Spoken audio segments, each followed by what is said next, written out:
Service in Virginia has issued a tornado warning for Fairfax County in southeastern Virginia until 8:45 p.m. Eastern Standard Time. At 7:56 p.m., National Weather Service Doppler radar indicated a severe thunderstorm capable of producing a tornado near Burke, moving northeast at 20 miles per hour. Hazard: tornado. Source: radar confirmed rotation. Impact: flying debris will be dangerous to those caught without shelter.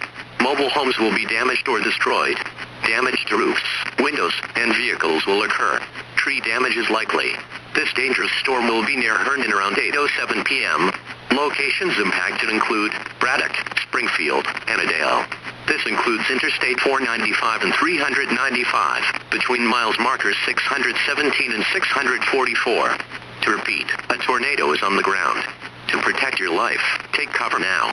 Move to an interior room on the lowest floor of a sturdy building. Avoid windows. If in a mobile home, a vehicle, or outdoors, move to the closest substantial shelter and protect yourself from flying debris.